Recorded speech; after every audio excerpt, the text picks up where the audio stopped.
Hi, Juan. How are you? Doing well. Thank you for joining my podcast. I'm happy you accepted my invitation. Juan, today we're going to talk about identity theft. You are the person I know that went through something like that, and I am very happy that you're willing to share this story. But first, tell us a little bit about yourself. Where are you from? What do you do? I'm originally from Venezuela. I am a consultant. I have a consulting business, and it's been about 5 or 6 years since I had my identity stolen. What is identity theft? Well, it may come in many forms, but if someone's tried to steal your Hulu password or your Netflix password, that could be a way of identity theft. Is anyone trying to mimic who you are and take advantage of what you have? In my case, I had someone use my personal information to try to get some financial gain from my credit. How did you find out? I find out when I saw deductions in my checking account for payday loans companies. I called the bank. I said that wasn't me. They say they were investigated. And then I saw every week more and more coming in. I remember I had about maybe just $8,000 taken out in about 2, 3 weeks. What did the bank do? Well, the bank said they will open the case. I reported as fraud, so they were to close the account. They have to check first. So they did cancel the deductions or any type of deduction coming in from those same financial institutions. That stopped right there. Now, the problem that I faced, that was the immediate impact. That's how I find out. What happened later was that 2, 3 days after my wedding, when I'm coming back to Miami, I look at my credit score and I see 3 different credit cards. And I say, well, what the heck? So they try to create credit cards. It was from Wells Fargo, Chase, and Capital One. When I opened a case with them, I went to the police. And just at about that time, I had the bank, which was Wells Fargo, came back to me saying that those deductions were legitimate for the repayments. And I said, well, what the heck? I tried to contact those financial institutions. Someone somehow, what they did, they had a copy, a mimic copy of my ID, which looked, because the bank will send you the documents back. They had a copy of my ID, a legitimate old one, just a copy. And then they had pay stubs from my employer. Whatever it is, I don't know how they got it. That made it legitimate. There was legitimate application process. They put the wrong address, but it was still an old good address. So it was accepted. So from the bank's perspective, everything was legitimate.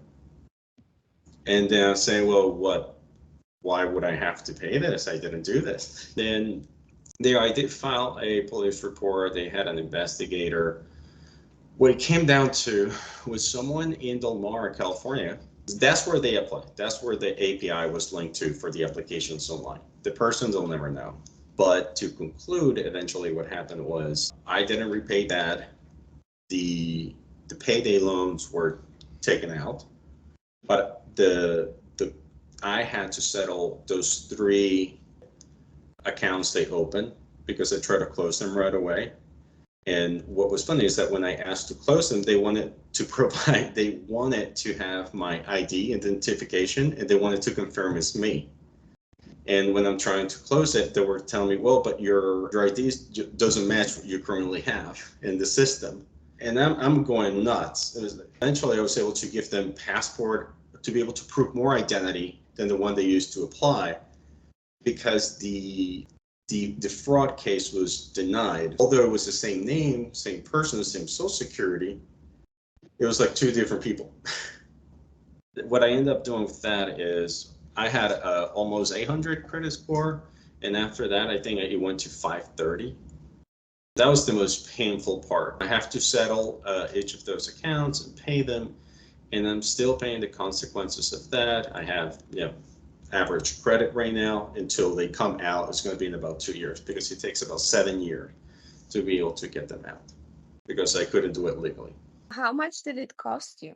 Well, what they stole plus what I pay for settling, plus, and I'll tell you what, there's at the end of all this end up working for the best, and I'll explain you why. But they took about 8,000 in one car, 10,000 in another, and it was 15 in another one. I settle the 15,001 for I think 8,000. The Chase one for 2,500, and the Capital one was the 8,000, and then the Wells Fargo one for 5,000 something. If you see what they took out on the payday loans that they deducted directly from my checking were returned, that was eventually returned, but it took some time. What I had to pay back to settle the accounts, plus the attorneys to pull that off, everything was like 20 something, I guess, at the end. I couldn't use my credit. I had perfect, all of my accounts were always excellent and perfect, except for those 3 accounts. I settled them, but still I need to have them removed, and that will be all. I think after that, what we came through is that I developed the habit of not having credit cards, and I just lived out of the cash that I have, and I always have my credit profiles completely frozen. So if I want to go and apply for a vehicle or whatever it may be, well, first I will know I will be declined back then. Now I can be accepted. But I will have to then go to my computer and unlock them. I will recommend to everybody to just have always their credit frozen at all times. If you're not applying for something, don't have it open, period. Once you have the credit, your credit history is reported to something called credit bureaus. And there are 3, there's Equifax, Experian, and TransUnion. In order for you to get a credit in any way and if you want to borrow money anywhere, they're going to look at the history of those 3 reporting agencies. That's where everything you have gets reported to, and you get a score. And that's what a credit score comes from. What happened to me was someone saw I had a good credit score, take advantage, or apply without knowing and took advantage. What I do now is just always have the access, because you can freeze the accounts of each one of those entities, Equifax, Experian, TransUnion. If anybody tries to use your identity to borrow some money, it will be automatically declined because the account is frozen. You can froze it just by logging in and creating an account and putting your information. I do that with my wife, and my wife just now, actually, about 2 weeks ago, and you may want to speak with her, she received a Capital One credit card, and she said, "Oh, I always get those." And I said, "What do you mean? You just get a credit card from Capital One?" And yeah, she had to call the bank and tell it was fraud, and the bank said, "Well, apparently it is true.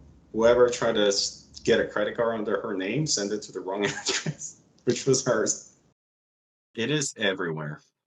It's crazy. I've never heard about it before I moved to America, but I know that it's very, very popular and dangerous. And you will never find out who did that, right? Was the police helpful? No, they will tell you there's an investigation open. If anything comes through, they will let you know. But there are thousands of these cases a day. There are more important things to do than to fight those crimes. How it comes from is that there's someone who may have access to sensitive information, and they can go ahead and pull that information and sell it to someone else. Mhm. It's called crime. Yeah. And I always thought that it's about social security number, but you said it can be anything else. It can be ID and passwords. Correct. Yeah. And, they also steal the numbers from your debit cards and your credit cards. Mhm. That they have those chips that scan. So it's just about getting information that you can use for financial gain. And the consequences, depending on how hard you get hit, it's going to be harder to recover, and it does take some time. So what I learned is, one debit card, one account. I don't want to have a credit card. I have one with like super low minute, just in case, just to have something. Otherwise, my credit is frozen completely. So if I apply for anything, it will be not even for a vehicle. It will have to be a home. That's it. And otherwise, I'm not using credit. Yeah. I see. So how did it affect you?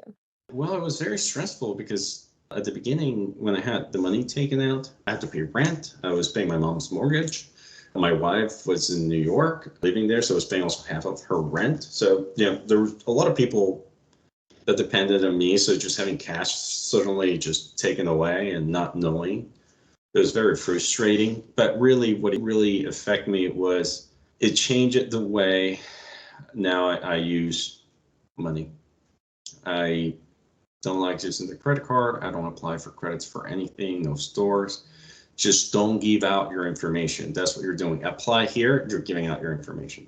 Apply there, you're giving out your information. So the less you apply, sure, it might not grow your credit score, but the less you apply, the less someone else may have access to have it. So I think where mine got stolen was I applied for a home. And although we knew someone in Del Mar, California, and that's where the running was, I know that's where I gave all of that information, which was the lender.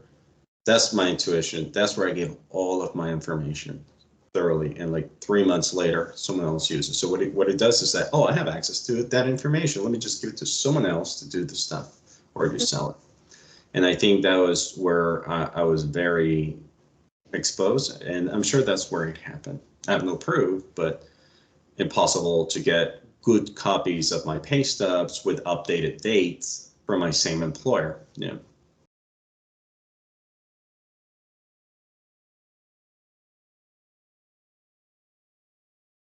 I'm still recovering, still not over. Until I don't see those accounts clear, which will be the next 2 years, I cannot tell you that I recovered. I'm still recovering. Yeah. And did you manage to grow back your credit score? Yes, I did with time. I did because I settled the accounts, they did help, but still, it doesn't help that you settle the accounts. So I just have to wait until they're out. I did try to fight them legally. It was a waste of money, and I did spend like probably 5,000-6,000 trying to fight it to get them out. It's not going to go out if they use legitimate stuff. All right. Well, thank you so much for sharing your story and also for giving your advice. I think that's very valuable to hear it firsthand from someone who went through all this, and hopefully it's going to help someone who's already going through it or maybe prevent from happening. So I really appreciate your time. Thank you so much. No problem. My pleasure. Thank you.